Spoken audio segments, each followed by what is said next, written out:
नमस्कार साथियों, जय विज्ञान, जय संविधान।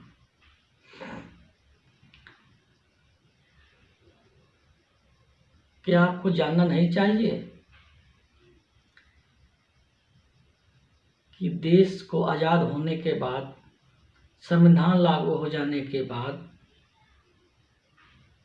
अनुसूचित जात, अनुसूचित जनजाति को आरक्षण देने के लिए प्रक्रिया जारी हो चुकी थी।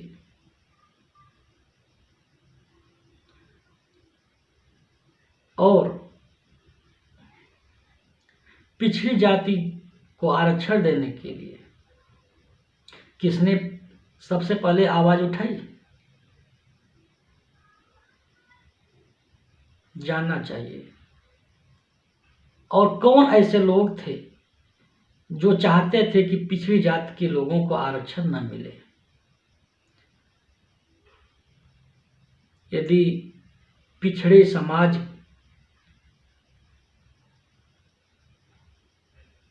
को यदि कोई सम्मान देना चाहता था, विकास की तरफ ले जाना चाहता था, संवैधानिक अधिकार देना चाहता था, तो उनका नाम है डॉक्टर भीमराव अम्बेडकर।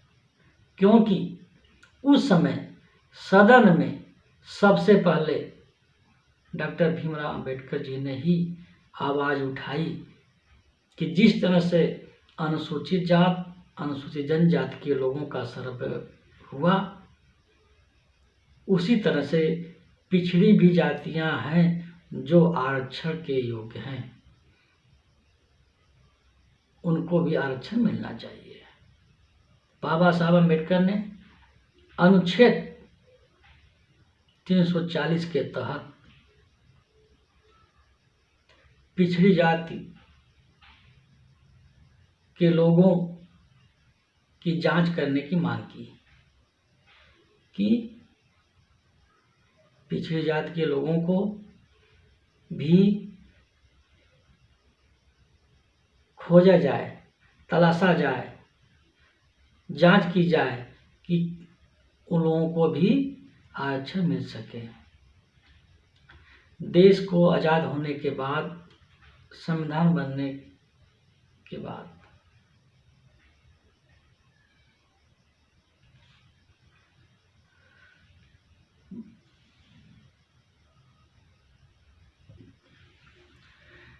बाबा साहब डॉक्टर भीमराव अम्बेडकर के बहुत प्रयास के बाद अनुच्छेद 340 के तहत पिछड़ी जाति को भी आरक्षण देने का प्रावधान बना।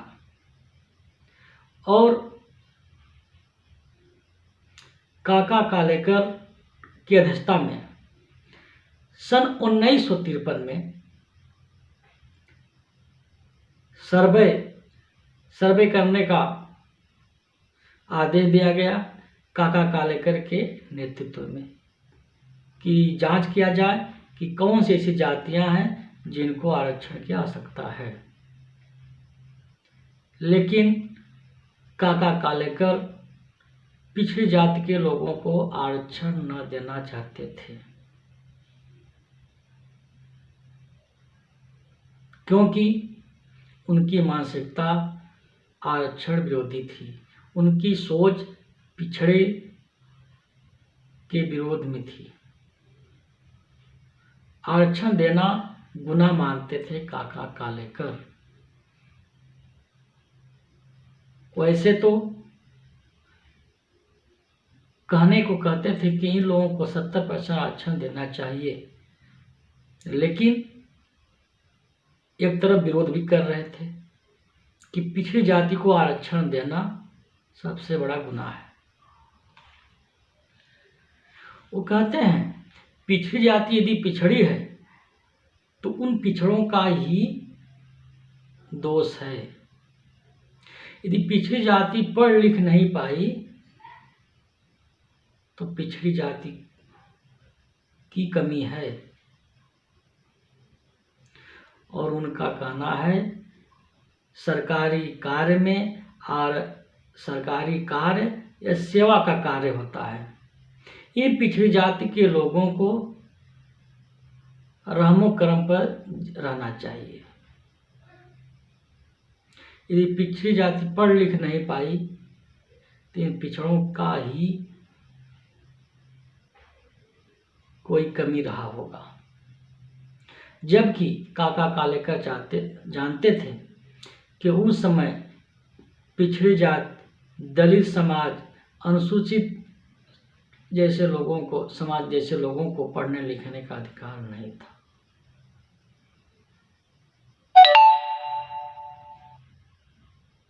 क्योंकि उनके विचारों, उनकी सोचों, उनके तर्क के आधार पर लग रहा था कि काका कालेकर ब्राह्मण होने के कारण पिछड़ी जाति को आरक्षण नहीं देना चाहते थे।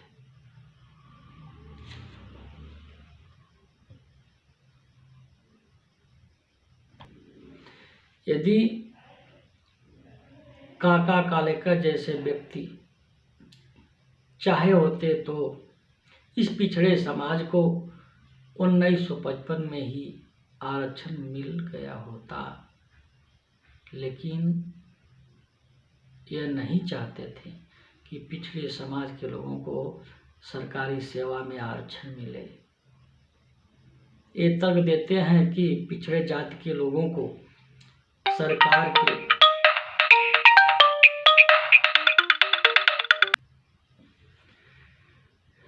तब कहने का मतलब हमारा यह है, अनुच्छेद 340 में पिछड़ी जाति को आरक्षण पाने का अधिकार है और 1953 में काका कालेकर को यह जिम्मेदारी दी गई कि आप सर्वे कीजिए और पिछड़ी जाति को आरक्षण दीजिए। लेकिन 1955 तक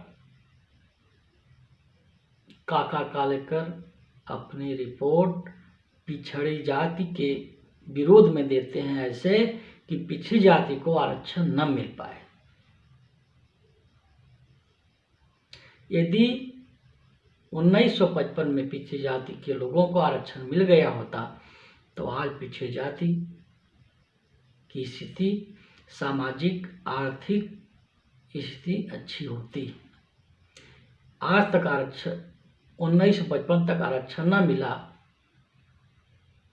तो इसकी जिम्मेदारी काका कालेकर जैसे संकुचित मानसिकता वाले ब्राह्मण का है।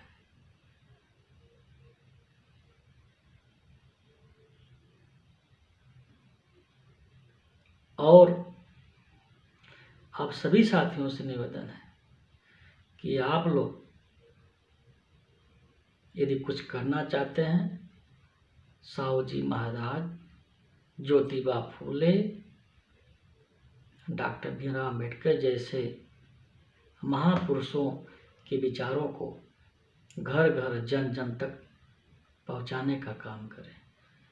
जय भीम, जय संविधान, जय विज्ञान।